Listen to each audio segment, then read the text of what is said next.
Hi friends. Welcome to the class. Today's our topic is Mughal Empire. The Mughal Empire, also spelled the Mughal or Mughal Empire, was an early modern empire in South Asia. For some 2 centuries, the empire stretched from the outer fringes of the Indus Basin in the west, northern Afghanistan in the northwest, and Kashmir in the north, Bangladesh in the east, and the uplands of the Deccan Plateau in South India. The Mughal Empire is conventionally said to have been founded in 1526 by Babur, a warrior chieftain from what is today Uzbekistan, who employed military aid in the form of matchlock guns and cast cannon from the Ottoman Empire, and his superior strategy and cavalry to defeat the Sultan of Delhi, Ibrahim Lodi, in the First Battle of Panipat, and to sweep down the plains of Upper India, subduing Rajputs and Afghans. The Mughal imperial structure, however, is sometimes dated to 1600, to the rule of Babur's grandson, Akbar. This imperial structure lasted until 1720, until shortly after the death of the last major emperor, Aurangzeb, during whose reign the empire also achieved its maximum geographical extent. Reduced subsequently, especially due to the conquests of the Marathas and later during the East India Company rule in India, to the region in and around Old Delhi, the empire was formally dissolved by the British Raj after the Indian Rebellion of 1857.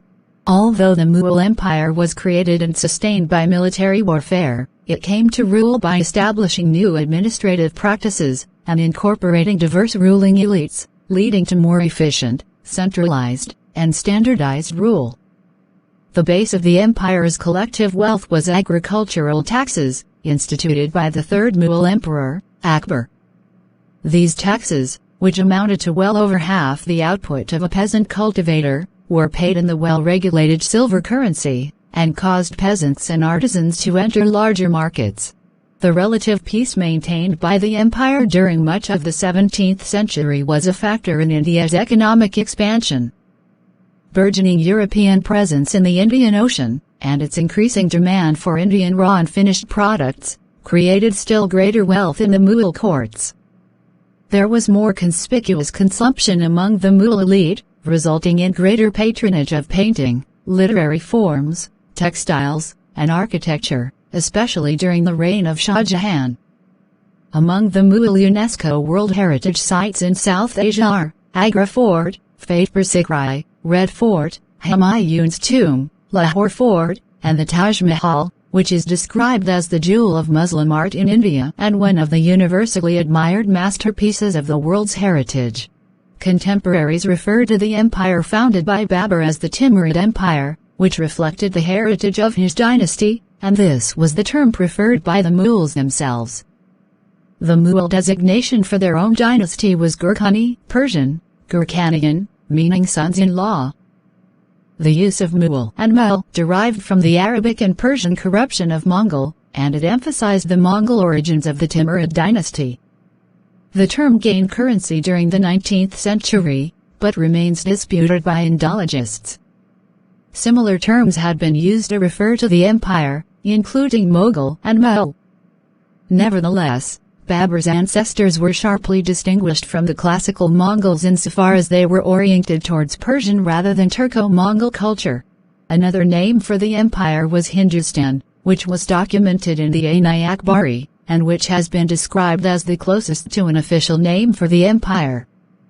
In the West, the term Mughal was used for the emperor, and by extension, the empire as a whole.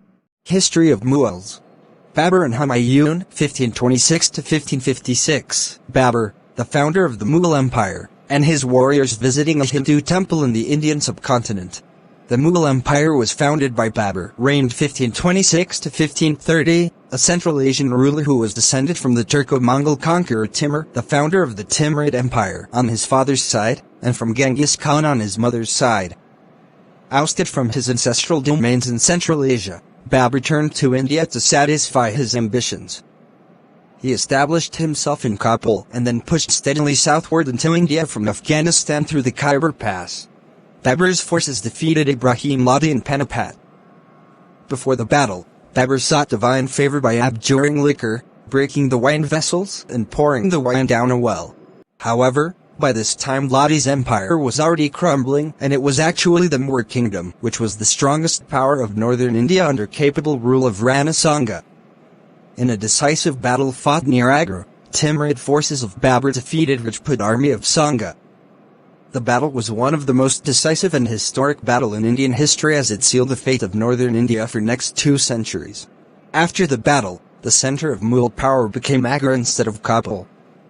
The preoccupation with wars and military campaigns, however, did not allow the new emperor to consolidate the gains he had made in India. The instability of the empire became evident under his son, Humayun, reigned 1530 to 1556, who was forced into exile in Persia by rebels. The Sur Empire, 1540 to 1555, founded by Sher Shah Suri, reigned 1540 to 1545, briefly interrupted Mughal rule. Humayun's exile in Persia established diplomatic ties between the Safavid and Mughal courts, and led to increasing Persian cultural influence in the later restored Mughal Empire. Humayun's triumphant return from Persia in 1555 restored Mughal rule on some parts of India, but he died in an accident the next year. Akbar to Aurangzeb, 1556 to 1707. Akbar holds a religious assembly of different faiths in the Abadat Khana in Fatehpur Sikri. Akbar, reigned 1556 to 1605, was born Jalaluddin Muhammad in the Rajputi market fort, to Humayun and his wife Hamida Banu Begum, a Persian princess. Akbar succeeded to the throne under a regent, Bahram Khan, who helped consolidate the Mughal Empire in India. Through warfare and diplomacy, Akbar was able to extend the empire in all directions and controlled almost the entire Indian subcontinent north of the Godavari River. He created a new ruling elite loyal to him, implemented a modern administration, and encouraged cultural developments. He increased trade with European trading companies. India developed a strong and stable economy, leading to commercial expansion and economic development. Akbar allowed freedom of religion at his court, and attempted to resolve socio-political and cultural differences in his empire by establishing a new religion, Din-e-Ilahi, with strong characteristics of a ruler cult. He left his son an internally stable state, which was in the midst of its golden age, but before long signs of political weakness would emerge. Jahangir, born Salim, reigned 1605 to 1627, was born to Akbar and his wife Maryam-uz-Zamani, an Indian Rajput princess. He was addicted to opium, neglected the affairs of the state, and came under the influence of rival court cliques. Jahangir distinguished himself from Akbar by making substantial efforts to gain the support of the Islamic religious establishment. One way he did this was by bestowing many more Madad-i-Maash, tax-free personal land revenue grants given to religiously learned or spiritually worthy individuals than Akbar had. In contrast to Akbar, Jahangir came into conflict with non-Muslim religious leaders, notably the Sikh Guru Arjan, whose execution was the first of many conflicts between the Mughal Empire and the Sikh community. Group portrait of Mughal rulers, from Babur to Aurangzeb, with the Mughal ancestor Timur seated in the middle. On the left, Shah Jahan, Akbar and Babur, with Abu Sa'id of Samarkand and Timur's son, Miran Shah. On the right, Aurangzeb, Jahangir and Humayun, and 2 of Timur's other offspring Umar Sheikh and Muhammad Sultan. Created c. 1707-12 Shah Jahan, reigned 1628 to 1658, was born to Jahangir and his wife Yaga Gozani, a Rajput princess. During the reign of Shah Jahan, the splendor of the Mughal court reached its peak, as exemplified by the Taj Mahal. The costs of maintaining the court, however, began to exceed the revenue coming in. His reign was called as the Golden Age of Mughal architecture. Shah Jahan extended the Mughal Empire to the Deccan by ending the Nizam Shahi dynasty, and forced the Adil Shahis and Qutb Shahis to pay tribute. Shah Jahan's eldest son, the liberal Dara Shikoh, became regent in 1658, as a result of his father's illness. Dara championed a syncretistic Hindu-Muslim culture. With the support of the Islamic orthodoxy, however, a younger son of Shah Jahan, Aurangzeb, reigned 1658 to 1707, seized the throne. Aurangzeb defeated Dara in 1659 and had him executed. Although Shah Jahan fully recovered from his illness, Aurangzeb kept Shah Jahan imprisoned until his death in 1666. During Aurangzeb's reign, the empire gained political strength once more and became the world's most powerful economy. Aurangzeb oversaw an increase in the Islamicization of the Mughal state. He encouraged conversion to Islam, reinstated the jizya on non-Muslims, and compiled the Fatwa al-Amgiri, a collection of Islamic law. Aurangzeb also executed the Sikh Guru Tegh Bahadur, leading to the militarization of the Sikh community. From the imperial perspective, conversion to Islam integrated local elites into the king's vision of network of shared identity that would join disparate groups throughout the empire in obedience to the Mughal emperor. He expanded the empire to include almost the whole of South Asia, but at his death in 1707, many parts of the empire were in open revolt. Aurangzeb was considered India's most controversial king, with some historians arguing his religious conservatism and intolerance undermined the stability of Mughal society, while other historians question this, noting that he built Hindu temples, employed significantly more Hindus in his imperial bureaucracy than his predecessors did, opposed bigotry against Hindus and Shia Muslims, and married Hindu Rajput Princess Nawab Bai. Decline 1707 to 1857. Aurangzeb's son, Bahadur Shah I, repealed the religious policies of his father and attempted to reform the administration. However, after his death in 1712, the Mughal dynasty sank into chaos and violent feuds. In 1719 alone, 4 emperors successively ascended the throne. Horsemen of the invading Maratha Empire during the reign of Muhammad Shah reigned 1719 to 1748, the empire began to break up, and vast tracts of central India passed from Mughal to Maratha hands. The far-off Indian campaign of Nader Shah, who had previously re-established Iranian suzerainty over most of West Asia, the Caucasus, and Central Asia, culminated with the sack of Delhi and shattered the remnants of Mughal power and prestige. Many of the empire's elites now sought to control their own affairs, and broke away to form independent kingdoms. But, according to Shaghat Bose and Ayesha Jalal, the Mughal emperor continued to be the highest manifestation of sovereignty. Not only the Muslim gentry, but the Maratha, Hindu, and Sikh leaders took part in ceremonial acknowledgements of the emperor as the sovereign of India. Shah Alam II on horseback. Meanwhile, some regional polities within the increasingly fragmented Mughal Empire involved themselves in the state and global conflicts, leading only to defeat and loss of territory during the Carnatic Wars and the Bengal War. The Mughal Emperor Shah Alam II (1759–1806) made futile attempts to reverse the Mughal decline, but ultimately had to seek the protection of the Emir of Afghanistan, Ahmad Shah Abdali, which led to the Third Battle of Panipat between the Maratha Empire and the Afghans, led by Abdali, in 1761. In 1771, the Marathas recaptured Delhi from Afghan control, and in 1784 they officially became the protectors of the emperor in Delhi, a state of affairs that continued until the Second Anglo-Maratha War. Thereafter, the British East India Company became the protectors of the Mughal dynasty in Delhi.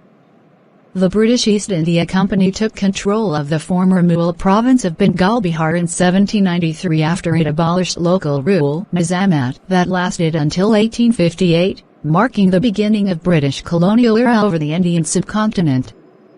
By 1857 a considerable part of former Mughal India was under the East India Company's control. After a crushing defeat in the War of 1857 to 1858 which he nominally led, the last Mughal, Bahadur Shah Zafar, was deposed by the British East India Company and exiled in 1858. Through the Government of India Act 1858 the British Crown assumed direct control of East India Company-held territories in India in the form of the new British Raj. In 1876 the British Queen Victoria assumed the title of Empress of India. Portrait of Bahadur Shah I. Causes of decline. Historians have offered numerous explanations for the rapid collapse of the Mughal Empire between 1707 and 1720, after a century of growth and prosperity. In fiscal terms, the throne lost the revenues needed to pay its chief officers, the emirs, nobles, and their entourages.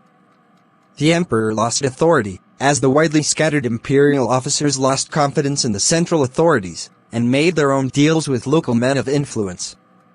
The imperial army, bogged down in long, feudal wars against the more aggressive Marathas, lost its fighting spirit. Finally came a series of violent political feuds over control of the throne. After the execution of Emperor Farrukhsiyar in 1719, local Mughal successor states took power in region after region. Contemporary chroniclers bewailed the decay they witnessed, a theme picked up by the first British historians who wanted to underscore the need for a British-led rejuvenation. Modern views on the decline. Since the 1970s, historians have taken multiple approaches to the decline, with little consensus on which factor was dominant. The psychological interpretations emphasize depravity in high places, excessive luxury, and increasingly narrow views that left the rulers unprepared for an external challenge. A Marxist school, led by Irfan Habib and based at Aligarh Muslim University, emphasizes excessive exploitation of the peasantry by the rich, which stripped away the will and the means to support the regime. Karen Leonard has focused on the failure of the regime to work with Hindu bankers, whose financial support was increasingly needed. The bankers then helped the Maratha and the British. In a religious interpretation, some scholars argue that the Hindu powers revolted against the rule of a Muslim dynasty. Finally, other scholars argue that the very prosperity of the empire inspired the provinces to achieve a high degree of independence, thus weakening the imperial court. Jeffrey G. Williamson has argued that the Indian economy went through the industrialization in the latter half of the 18th century as an indirect outcome of the collapse of the Mughal Empire, with British rule later causing further deindustrialization. According to Williamson, the decline of the Mughal Empire led to a decline in agricultural productivity, which drove up food prices, then nominal wages, and then textile prices, which led to India losing a share of the world textile market to Britain even before it had superior factory technology. Indian textiles, however, still maintained a competitive advantage over British textiles up until the 19th century. Administration capitals. The Mughals had multiple imperial capitals, established over the course of their rule.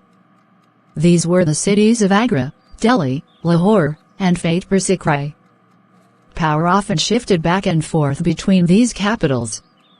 Sometimes this was necessitated by political and military demands, but shifts also occurred for ideological reasons, for example, Akbar's establishment of Fatehpur Sikri, or even simply because the cost of establishing a new capital was marginal. Situations where there were two simultaneous capitals happened multiple times in Mughal history. Certain cities also served as short-term, provincial capitals, as was the case with Aurangzeb's shifts to Aurangabad and the Deccan. The imperial camp, used for military expeditions and royal tours, also served as a kind of mobile, de facto administrative capital. From the time of Akbar, Mughal camps were huge in scale, accompanied by numerous personages associated with the royal court, as well as soldiers and laborers. All administration and governance was carried out within them. The Mughal emperors spent a significant portion of their ruling period within these camps. After Aurangzeb, the Mughal capital definitively became the walled city of Shahjahanabad, today Old Delhi. Administrative division. Suba was the term for a province in the Mughal Empire. The word is derived from Arabic. The governor of a Suba was known as a Subadar, sometimes also referred to as a Suba, which later became Subedar to refer to an officer in the Indian Army. The Subas were established by Padshah Emperor Akbar during his administrative reforms of 1572 to 1580. Initially, they numbered 12, but his conquests expanded the number of Subas to 15 by the end of his reign. Subas were divided into sarkars, or districts. Sarkars were further divided into parganas or mahals. His successors, most notably Aurangzeb, expanded the number of Subas further through their conquests. As the empire began to dissolve in the early 18th century, many Subas became effectively independent, or were conquered by the Marathas or the British. The original 12 Subas created as a result of administrative reform by Akbar: Agra Suba, Ajmer Suba, Awadh Suba, Bengal Suba, Bihar Suba, Delhi Suba, Gujarat Suba, Kabul Suba, Allahabad Suba, Lahore Suba, Malwa Suba, Multan Suba, Vadha Suba. Law. The Mughal Empire's legal system was context-specific and evolved over the course of the empire's rule. Being a Muslim state, the empire employed fiqh, Islamic jurisprudence, and therefore the fundamental institutions of Islamic law such as those of the qadi, judge, Mufti, jurisconsult, and mutasib, censor and market supervisor, were well established in the Mughal Empire. However, the dispensation of justice also depended on other factors, such as administrative rules, local customs, and political convenience. This was due to Persianate influences on Mughal ideology, and the fact that the Mughal Empire governed a non-Muslim majority. Legal ideology of the Mughal Empire followed the Sunni Hanafi system of jurisprudence. In its early years, the empire relied on Hanafi legal references inherited from its predecessor, the Delhi Sultanate. These included the Al-Hidayah, the Best Guidance, and the Fatwa al-Tatarkhaniya, religious decisions of the Emir Tatar Khan. During the Mughal Empire's peak, the Al-Fatwa al-Al-Amjariya was commissioned by Emperor Aurangzeb. This compendium of Hanafi law sought to serve as a central reference for the Mughal state that dealt with the specifics of the South Asian context. The Mughal Empire also drew on Persianate notions of kingship. Particularly, this meant that the Mughal emperor was considered the supreme authority on legal affairs. Courts of law. Courts in the Mughal Empire were typically presided by the classical Islamic judge, the Qadi. The Mughal Qadi was responsible for dispensing justice.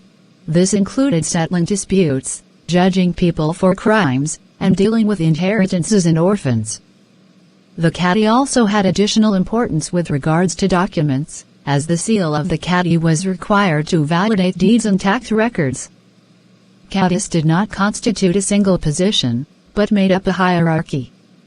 For example, the most basic kind was the Pargana district Qadi. More prestigious positions were those of the Qadi al-Qudat, judge of judges, who accompanied the mobile imperial camp, and the Qadi-i-Lashkar, judge of the army. The jurisdiction of the Qadi was availed by Muslims and non-Muslims alike. The Jagirdar, local tax collector, was another kind of official approached, especially for high-stakes cases. Subjects of the Mughal Empire also took their grievances to the courts of superior officials who held more authority and punitive power than the local Qadi. Such officials included the Kotwal, local police, the Fadar, an officer controlling multiple districts and troops of soldiers, and the most powerful, the Subadar, provincial governor. In some cases, the emperor himself dispensed justice directly. Jahangir was known to have installed a chain of justice in the Agra fort that any aggrieved subject could shake to get the attention of the emperor and bypass the inefficacy of officials. Self-regulating tribunals operating at the community or village level were common, but sparse documentation of them exists. For example, it is unclear how panchayats, village councils, operated in the Mughal era. Economy. The Indian economy was large and prosperous under the Mughal Empire. During the Mughal era, the gross domestic product (GDP) of India in 1600 was estimated at 22% of the world economy, the second largest in the world, behind only Ming China but larger than Europe. By 1700, the GDP of Mughal India had risen to 24% of the world economy, the largest in the world, larger than both Qing China and Western Europe. Mughal Empire was producing about 25% of the world's industrial output up until the 18th century. India's GDP growth increased under the Mughal Empire, with India's GDP having a faster growth rate during the Mughal era than in the 1,500 years prior to the Mughal era. Mughal India's economy has been described as a form of proto-industrialization, like that of 18th century Western Europe prior to the Industrial Revolution. The Mughals were responsible for building an extensive road system, creating a uniform currency, and the unification of the country. The empire had an extensive road network, which was vital to the economic infrastructure, built by a public works department set up by the Mughals, which designed, constructed and maintained roads linking towns and cities across the empire, making trade easier to conduct. The main base of the empire's collective wealth was agricultural taxes, instituted by the third Mughal emperor, Akbar. These taxes, which amounted to well over half the output of a peasant cultivator, were paid in the well-regulated silver currency, and caused peasants and artisans to enter larger markets. Coinage. Coin of Aurangzeb, minted in Kabul, dated 1691-2. The Mughals adopted and standardized the rupee, rupiah, or silver, and dam, copper, currencies introduced by Sir Emperor Sher Shah Suri during his brief rule. The currency was initially 48 dams to a single rupee in the beginning of Akbar's reign, before it later became 38 dams to a rupee in the 1580s, with the dam's value rising further in the 17th century as a result of new industrial uses for copper, such as in bronze cannons and brass utensils. The dam was initially the most common coin in Akbar's time, before being replaced by the rupee as the most common coin in succeeding reigns.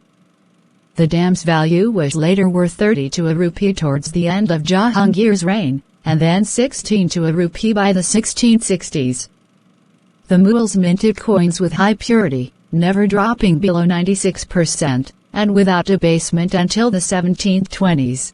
Despite India having its own stocks of gold and silver, the Mughals produced minimal gold of their own, but mostly minted coins from imported bullion, as a result of the empire's strong export-driven economy, with global demand for Indian agricultural and industrial products drawing a steady stream of precious metals into India. Around 80% of Mughal India's imports were bullion, mostly silver, with major sources of imported bullion including the New World and Japan, which in turn imported large quantities of textiles and silk from the Bengal Suba province. Labor. The historian Shireen Moavi estimates that in terms of contributions to the Mughal economy, in the late 16th century, the primary sector contributed 52%, the secondary sector 18%, and the tertiary sector 29%.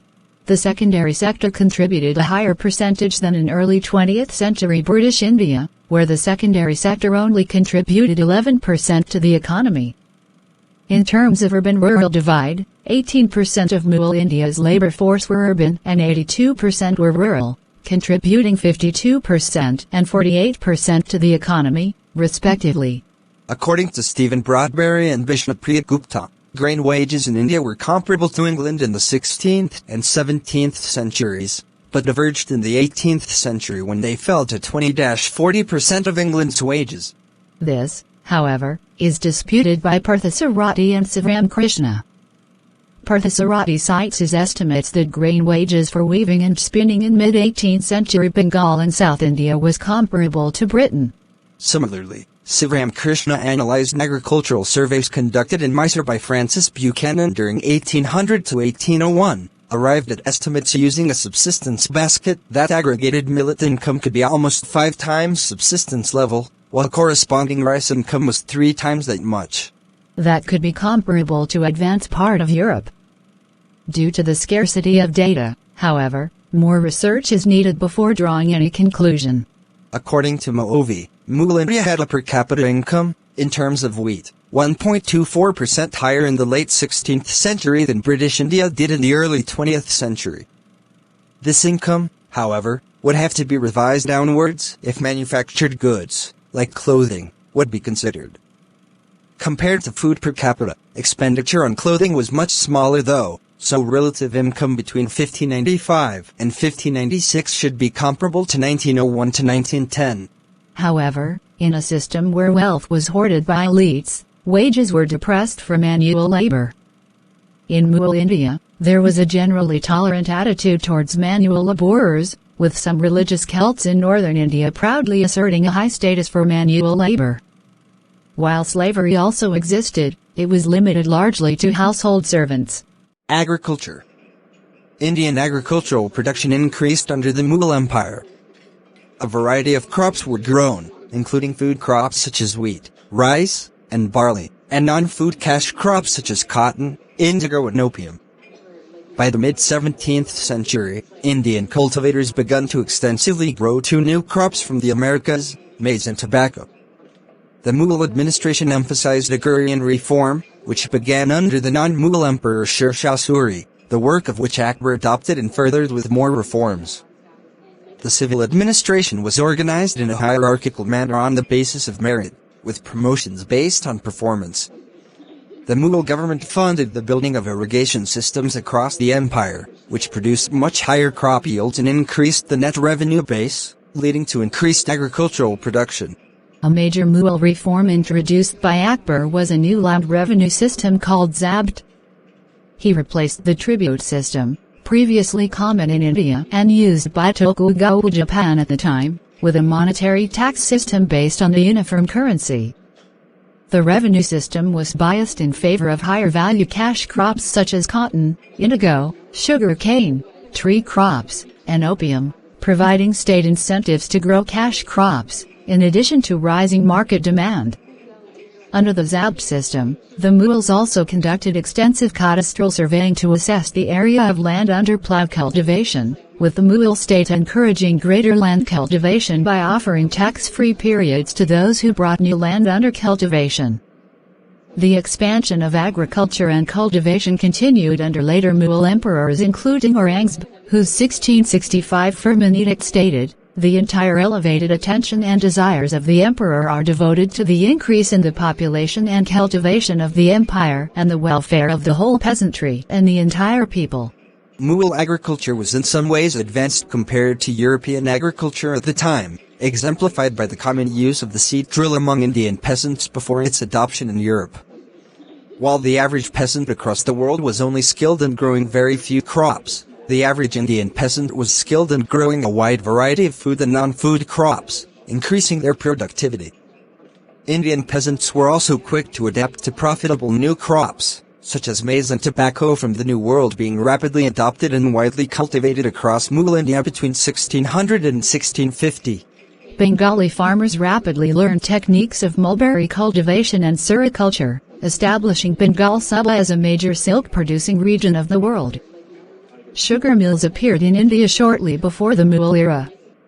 Evidence for the use of a drawbar for sugar milling appears at Delhi in 1540, but may also date back earlier, and was mainly used in the northern Indian subcontinent. Geared sugar rolling mills first appeared in Mughal India, using the principle of rollers as well as worm gearing, by the 17th century. According to economic historian Immanuel Wallerstein, citing evidence from Irfan Habib, Percival Speer, and Ashok Desai, per capita agricultural output and standards of consumption in 17th century Mughal India were probably higher than in 17th century Europe and certainly higher than early 20th century British India. The increased agricultural productivity led to lower food prices. In turn, this benefited the Indian textile industry. Compared to Britain, the price of grain was about one-half in South India and one-third in Bengal, in terms of silver coinage. This resulted in lower silver coin prices for Indian textiles, giving them a price advantage in global markets.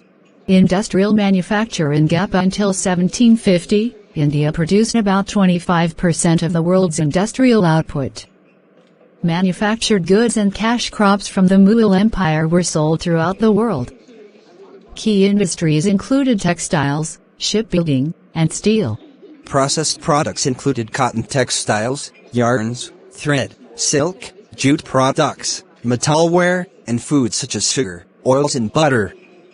The growth of manufacturing industries in the Indian subcontinent during the Mughal era and the 17th–18th centuries has been referred to as a form of proto-industrialization, similar to 18th century Western Europe prior to the Industrial Revolution. In early modern Europe, there was significant demand for products from Mughal India, particularly cotton textiles, as well as goods such as spices, peppers, indigo, silks, and saltpeter for use in munitions. European fashion, for example, became increasingly dependent on Mughal Indian textiles and silks. From the late 17th century to the early 18th century, Mughal India accounted for 95% of British imports from Asia, and the Bengal Suba province alone accounted for 40% of Dutch imports from Asia. In contrast, there was very little demand for European goods in Mughal India, which was largely self-sufficient, thus Europeans had very little to offer, except for some woolens, unprocessed metals and a few luxury items. The trade imbalance caused Europeans to export large quantities of gold and silver to Mughal India in order to pay for South Asian imports. Indian goods, especially those from Bengal, were also exported in large quantities to other Asian markets, such as Indonesia and Japan. Textile industry. Muslin trade in Bengal and Mughal clothing. Miniature painting. Portrait of an old Mughal courtier wearing muslin. Muslim lady reclining or an Indian girl with a hookah, painted in Dhaka, 18th century. The largest manufacturing industry in the Mughal Empire was textile manufacturing, particularly cotton textile manufacturing, which included the production of piece goods, calicos, and muslins, available unbleached and in a variety of colors. The cotton textile industry was responsible for a large part of the empire's international trade. India had a 25% share of the global textile trade in the early 18th century. Indian cotton textiles were the most important manufactured goods in world trade in the 18th century, consumed across the world from the Americas to Japan. By the early 18th century, Mughal Indian textiles were clothing people across the Indian subcontinent, Southeast Asia, Europe, the Americas, Africa, and the Middle East. The most important center of cotton production was the Bengal province, particularly around its capital city of Dhaka. Bengal accounted for more than 50% of textiles and around 80% of silks imported by the Dutch from Asia. Bengali silk and cotton textiles were exported in large quantities to Europe, Indonesia, and Japan, and Bengali muslin textiles from Dhaka were sold in Central Asia, where they were known as Dhaka textiles. Indian textiles dominated the Indian Ocean trade for centuries, were sold in the Atlantic Ocean trade, and had a 38% share of the West African trade in the early 18th century, while Indian calicos were a major force in Europe, and Indian textiles accounted for 20% of total English trade with Southern Europe in the early 18th century. The worm-gear roller cotton gin, which was invented in India during the early Delhi Sultanate era of the 13th-14th centuries, came into use in the Mughal Empire sometime around the 16th century, and is still used in India through to the present day. Another innovation, the incorporation of the crank handle in the cotton gin, first appeared in India sometime during the late Delhi Sultanate or the early Mughal Empire. The production of cotton, which may have largely been spun in the villages and then taken to towns in the form of yarn to be woven into cloth textiles, was advanced by the diffusion of the spinning wheel across India shortly before the Mughal era, lowering the costs of yarn and helping to increase demand for cotton.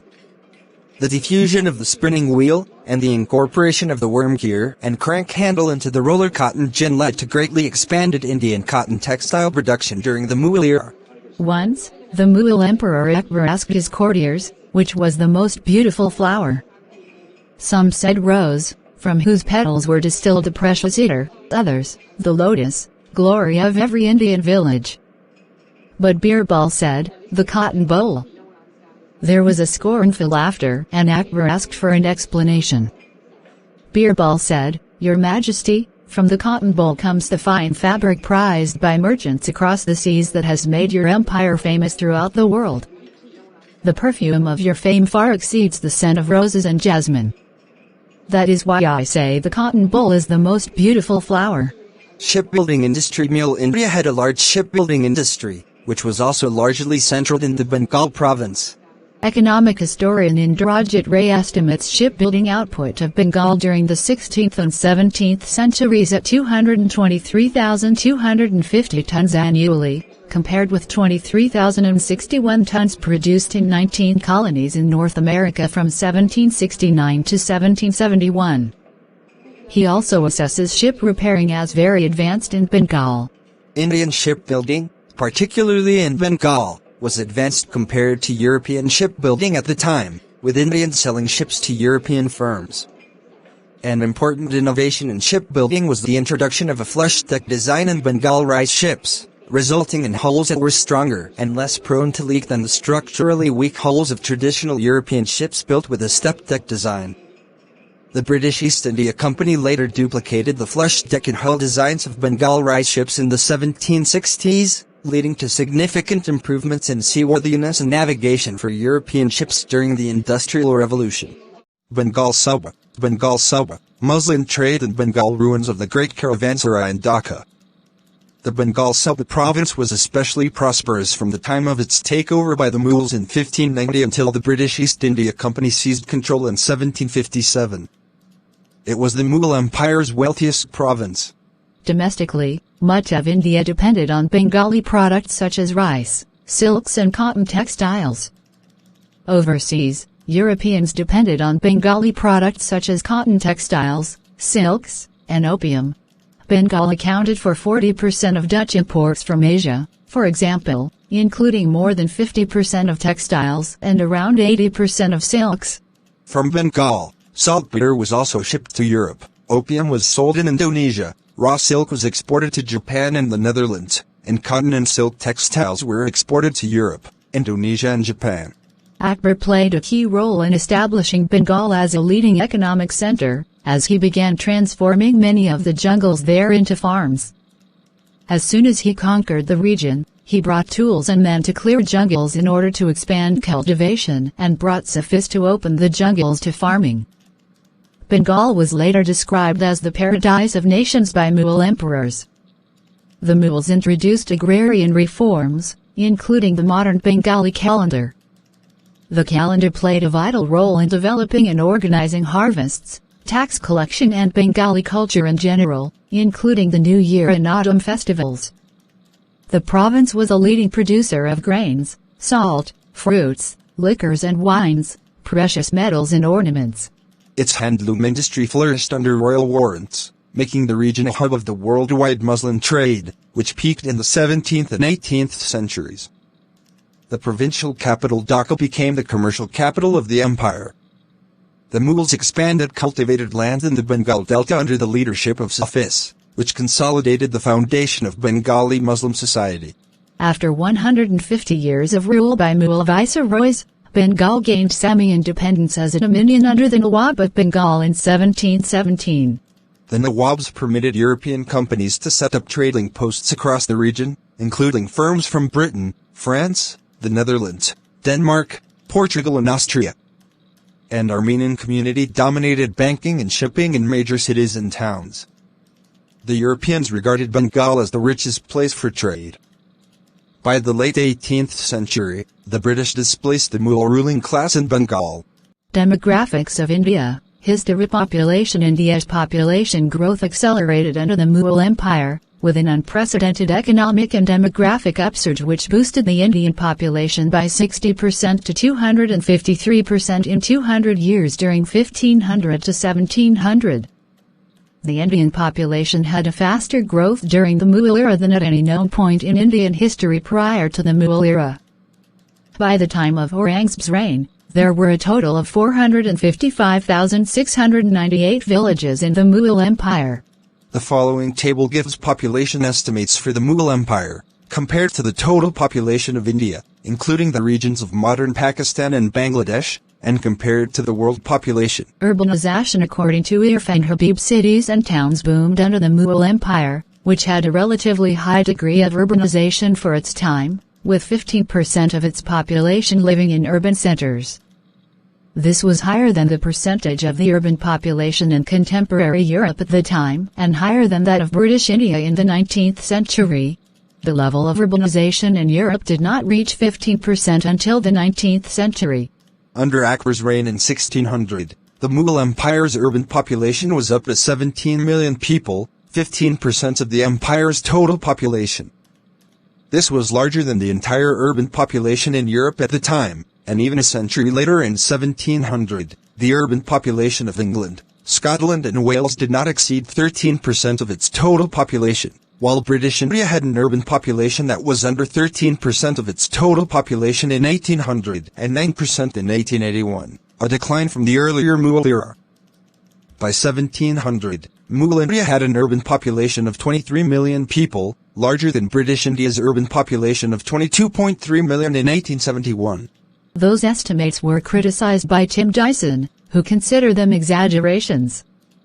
According to Dyson, urbanization of Mughal Empire was less than 9%.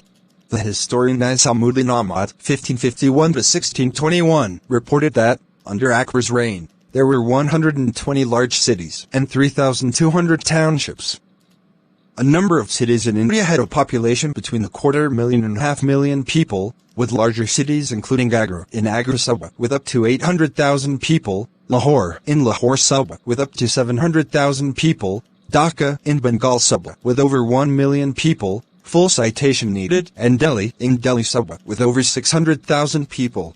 Cities acted as markets for the sale of goods, and provided homes for a variety of merchants, traders, shopkeepers, artisans, moneylenders, weavers, craftspeople, officials, and religious figures. However, a number of cities were military and political centers, rather than manufacturing or commerce centers. Culture. Indo-Persian culture. Ghulam Hamdani Mushafi, the poet first believed to have coined the name Urdu around 1780 for a language that went by a multiplicity of names before his time. The Mughal Empire was definitive in the early modern and modern periods of South Asian history, with its legacy in India, Pakistan, Bangladesh and Afghanistan seen in cultural contributions such as Mir Taqi Mir, an Urdu poet of the 18th century Mughal Empire. The Taj Mahal in the 1870s, centralized imperial rule that consolidated the smaller polities of South Asia. The amalgamation of Persian art and literature with Indian art. Badshahi Mosque, Lahore, Punjab, Pakistan, the development of Malay cuisine, and amalgamation of South Asian, Iranian and Central Asian culinary styles. The development of Mughal clothing, jewelry and fashion, utilizing richly decorated fabrics such as muslin, silk, brocade and velvet. The standardization of the Hindustani language, the colloquial language of Bollywood, and thus the development of Hindi and Urdu. The introduction of sophisticated Iranian-style waterworks and horticulture through Mughal gardening. The introduction of Turkish baths into the Indian subcontinent. The evolution and refinement of Mughal and Indian architecture and in turn, the development of later Rajput and Sikh palatial architecture. A famous Mughal landmark is the Taj Mahal. The development of the Pelwani style of Indian wrestling, a combination of Indian Malayuddha and Persian Varzeshi Bastani. The construction of maktab schools, where youth were taught the Quran and Islamic law such as the Fatwa-i-Lamgiri in their indigenous languages. The development of Hindustani classical music, and instruments such as the sitar. Buland Darwaza in Fate for Sikiri, Agra, India architecture. Mine articles, Indo-Islamic architecture, Mughal architecture, and Mughal gardens. The Mughals made a major contribution to the Indian subcontinent with the development of their unique Indo-Persian architecture. Many monuments were built during the Mughal era by the Muslim emperors, especially Shah Jahan, including the Taj Mahal, a UNESCO World Heritage Site considered to be the jewel of Muslim art in India and one of the universally admired masterpieces of the world's heritage, attracting 7-8 million unique visitors a year. The palaces, tombs, gardens and forts built by the dynasty stand today in Agra, Aurangabad, Delhi, Dhaka, Fatehpur Sikri, Jaipur, Lahore, Kabul, Sheikhupura, and many other cities of India, Pakistan, Afghanistan, and Bangladesh, such as Lal Fort Aerial View in Dhaka, Bangladesh, Shalimar Bagh in Srinagar, Kashmir, India, Pakistan, Bangladesh, Afghanistan, Taj Mahal in Agra, India, Agra Fort in Agra, India, Buland Darwaza in Agra, India, Akbar's tomb in Sikandra, India, Tomb of Maryam Uz-Zamani in Sikandra, India, Humayun's tomb in Delhi, India, Jama Masjid in Delhi, India, Red Fort in Delhi, India, Sundar Nursery in Delhi, India, Purana Chilla in Delhi, India, Shermandal in Delhi, India, Pinjar Gardens in Pinjar, India, Shalimar Bagh in Srinagar, India, Nishat Bagh in Srinagar, India, Kazmashahi in Srinagar, India, Pari Mahal in Srinagar, India, Varanagi Gardens in Srinagar, India, Allahabad Fort in Prayagraj, India, Shahi Bridge in Jaunpur, India, Bibi Ka Maqbara in Aurangabad, India, Khas Minar in Haryana, India, Balig House Ali Shah in Farrukhnagar, India, Badshahi Masjid in Lahore, Pakistan, Shalimar Gardens in Lahore, Pakistan, Lahore Fort in Lahore, Pakistan, Shahi Hammam in Lahore, Pakistan, Wazir Khan Mosque in Lahore, Pakistan, Tomb of Jahangir in Lahore, Pakistan, Tomb of Anarkali in Lahore, Pakistan, Tomb of Nur Jahan in Lahore, Pakistan, Tomb of Asif Khan in Lahore, Pakistan, Begum Shahi Mosque in Lahore, Pakistan, Akbari Saray in Lahore, Pakistan, Hiran Minor in Sheikhpura, Pakistan, Mahabad Khan Mosque in Peshawar, Pakistan, Shahi Eidgah Mosque in Multan, Pakistan, Mausoleum of Masim Shah in Sukkur, Pakistan, Lasar Bali in Taxila, Pakistan, Makli Necropolis in Atta, Pakistan, Shah Jahan Mosque in Dhaka, Pakistan, Mulad Jah in Dhaka, Bangladesh, Lalba Fort in Dhaka, Bangladesh, Shahi Jah in Sylhet, Bangladesh, Mughal Tahakana in Shapano-Ganj, Bangladesh, Satgambu Mosque in Dhaka, Bangladesh, Masjid-e Sirudawlah in Chittagong, Bangladesh, Al-Kiri Masjid in Dhaka, Bangladesh, Chowk Bazaar Shahi Masjid in Dhaka, Bangladesh, Lal Digi Masjid in Rangpur, Bangladesh, Khan Mohammad Mraita Masjid in Dhaka, Bangladesh, Wali Khan Masjid in Chittagong, Bangladesh, Shah Isna Khan Masjid, in Dhaka, Bangladesh, Musa Khan Masjid, in Dhaka, Bangladesh, Shabaz Khan Masjid, in Dhaka, Bangladesh,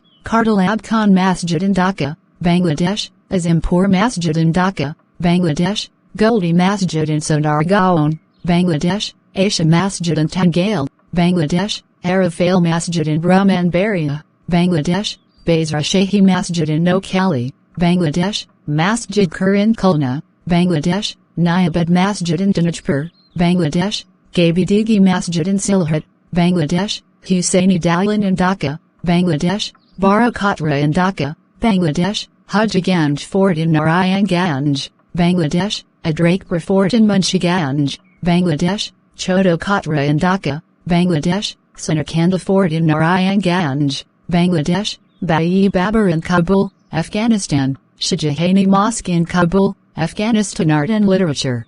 Illustration by the 17th century Mughal artist Ustad Mansur Alexander visits the sage Plato in his mountain cave. Illustration by the 16th century Indian artist Basawan, in a folio from a quintet of the 13th century Indian poet Amir Khusrau Pahlavi. Mughal painting and Mughal clothing. The Mughal artistic tradition, mainly expressed in painted miniatures, as well as small luxury objects, was eclectic, borrowing from Iranian, Indian, Chinese and Renaissance European stylistic and thematic elements. Mughal emperors often took in Iranian bookbinders, illustrators, painters and calligraphers from the Safavid court due to the commonalities of their Timarid styles, and due to the Mughal affinity for Iranian art and calligraphy. Miniatures commissioned by the Mughal emperors initially focused on large projects illustrating books with eventful historical scenes in court life, but later included more single images for albums, with portraits and animal paintings displaying a profound appreciation for the serenity and beauty of the natural world. For example, Emperor Jahangir commissioned brilliant artists such as Ustad Mansur to realistically portray unusual flora and fauna throughout the empire. The literary works Akbar and Jahangir ordered to be illustrated ranged from epics like the Raznama, a Persian translation of the Hindu epic, the Mahabharata, to historical memoirs or biographies of the dynasty such as the Baburnama and Akbarnama, and Tushki-Jahangiri.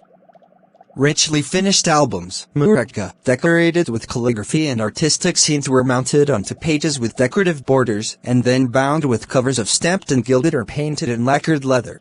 Aurangzeb, 1658 to 1707, was never an enthusiastic patron of painting, largely for religious reasons, and took a turn away from the pomp and ceremonial of the court around 1668, after which he probably commissioned no more paintings.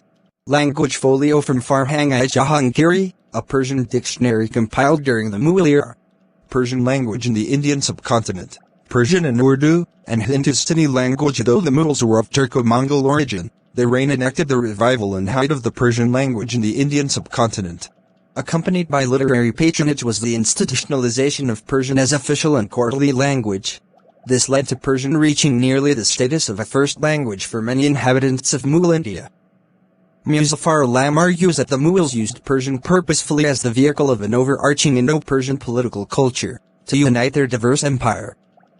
Persian had a profound impact on the languages of South Asia. One such language, today known as Urdu, developed in the imperial capital of Delhi in the late Mughal era. It began to be used as a literary language in the Mughal courts from the reign of Shah Alam II, who described it as the language of his dastans, and replaced Persian as the language of the Muslim elite. According to Kazvini, by the time of Shah Jahan, the emperor was only familiar with a few Turki words and showed little interest in the study of the language as a child. Military further information, Army of the Mughal Empire, Mughal weapons, and Mughal artillery gunpowder warfare. Mughal matchlock rifle, 16th century. Gunpowder empires and history of gunpowder. India and the Mughal Empire. Mughal India was one of the three Islamic gunpowder empires, along with the Ottoman Empire and Safavid Persia. By the time he was invited by Lodi governor of Lahore, Daulat Khan, to support his rebellion against Lodi Sultan Ibrahim Khan, Babur was familiar with gunpowder firearms and field artillery, and a method for deploying them.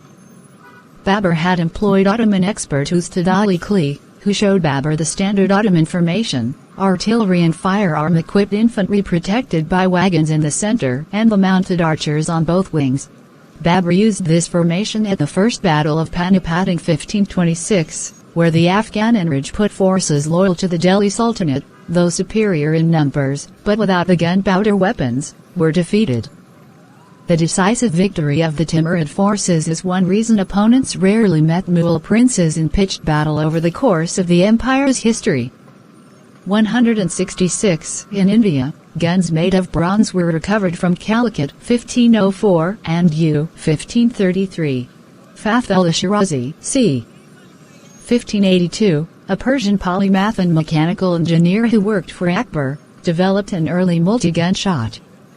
As opposed to the polite bolas and repeating crossbows used earlier in ancient Greece and China, respectively, Shirazi's rapid-firing gun had multiple gun barrels that fired hand cannons loaded with gunpowder. It may be considered a version of a volley gun. Mughal musketeer, 17th century. By the 17th century, Indians were manufacturing a diverse variety of firearms. Large guns in particular became visible in Tanjore, Dhaka, Bijapur and Murshidabad.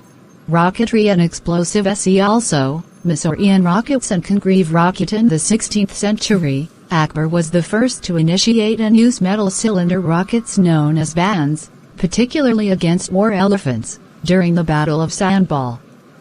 In 1657, the Mughal army used rockets during the siege of Bidar. Prince Aurangzeb's forces discharged rockets and grenades while scaling the walls. Sidi Marjan was mortally wounded when a rocket struck his large gunpowder depot, and after 27 days of hard fighting Bidar was captured by the Mughals. In A History of Greek Fire and Gunpowder, James Rinick Partington described Indian rockets and explosive mines. The Indian war rockets were formidable weapons before such rockets were used in Europe. They had bamboo rods, a rocket body lashed to the rod, and iron points. They were directed at the target and fired by lighting the fuse, but the trajectory was rather erratic. The use of mines and countermines with explosive charges of gunpowder is mentioned for the times of Akbar and Jahangir. Later, the Masorian rockets were upgraded versions of Mughal rockets used during the siege of Jinji by the progeny of the Nawab of Arcot. Hyder Ali's father Fateh Muhammad the Constable at Bujakote commanded a corps consisting of 50 rocketmen for the Nawab of Arcot. Hyder Ali realized the importance of rockets and introduced advanced versions of metal cylinder rockets. These rockets turned fortunes in favor of the Sultanate of Mysore during the Second Anglo-Mysore War, particularly during the Battle of Polalur. In turn, the Masorian rockets were the basis for the Congreve rockets, which Britain deployed in the Napoleonic Wars against France and the War of 1812 against the United States. Science. Astronomy in the medieval Islamic world and Indian astronomy. While there appears to have been little concern for theoretical astronomy, Mughal astronomers made advances in observational astronomy and produced nearly 100 treatises. Humayun built a personal observatory near Delhi.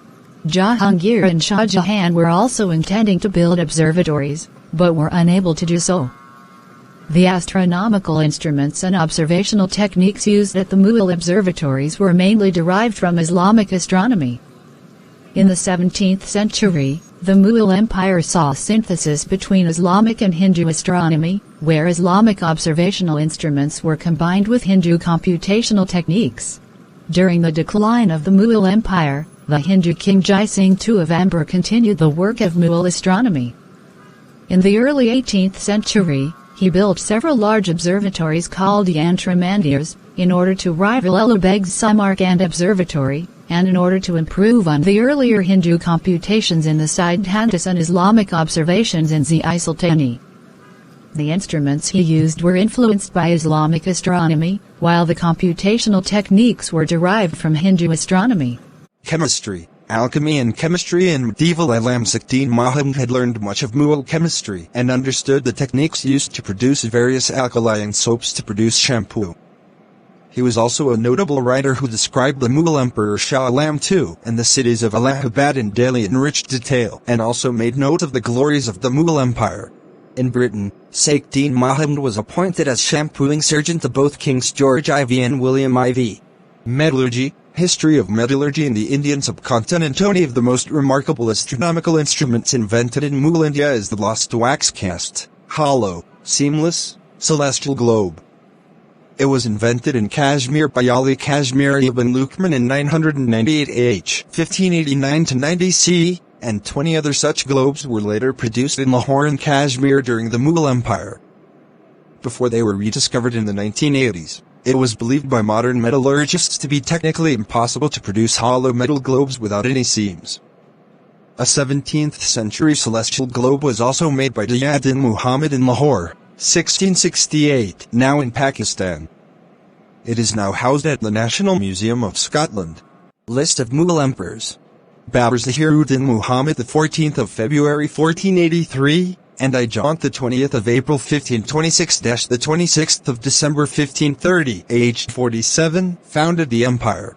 Humayun Nasiruddin Muhammad Humayun, the 6th of March 1508, the 26th of December 1530 the 17th of May 15,409 years 4 months 21 days, the 22nd of February 1555 the 27th of January 1556, the 27th of January 1556, aged 47. Humayun was overthrown in 1540 by Sher Shah Suri of the Suri dynasty, but returned to the throne in 1555 after the death of Islam Shah Suri, Sher Shah Suri's son and successor. Akbar-i-Azam Jalaluddin Muhammad, the 14th of October 1542, the 27th of January 1556 the 27th of October 160,549 years 9 months 0 days, the 27th of October 1605, aged 63. His mother was Persian Hamid Banu Begum. Jahangir Nuruddin Muhammad Salim, the 20th of September 1569, the 15th of October 1605 the 8th of October 162,721 years 11 months 23 days, the 28th of October 1627, aged 58. His mother was Rajput Princess Mariam Uz-Zamani. Shah Jahan Shahabuddin Muhammad Khurram, the 5th of January 1592, the 8th of November 1627 the 2nd of August 165,830 years 8 months 25 days, the 22nd of January 1666, aged 74. His mother was Rajput Princess Yagat Rosaini. Built Taj Mahal. Alamgir Imayuddin Muhammad Aurangzeb, the 4th of November 1618, the 31st of July 1658 the 3rd of March 170,748 years 7 months 0 days, the 3rd of March 1707, aged 88. His mother was Persian Mumtaz Mahal. He was married to Safavid dynasty Princess Dilruz Banu Begum. He established Islamic law throughout India. After his death, his younger son Nazim Shah became the king for 1 year. Bahadur Shah Qutbuddin Muhammad Muazzam Shah Alam, the 14th of October 1643, the 19th of June 1707 the 27th of February 1712, 3 years, 253 days, the 27th of February 1712, aged 68. He made settlements with the Marathas, tranquilized the Rajputs, and became friendly with the Sikhs in the Punjab. Jahandar Shah Muizzuddin Jahandar Shah Bahadur, the 9th of May 1661, the 27th of February 1712 the 11th of February 1713, 0 years, 350 days, the 12th of February 1713, aged 51, highly influenced by his Grand Vizier Zulfikar Khan.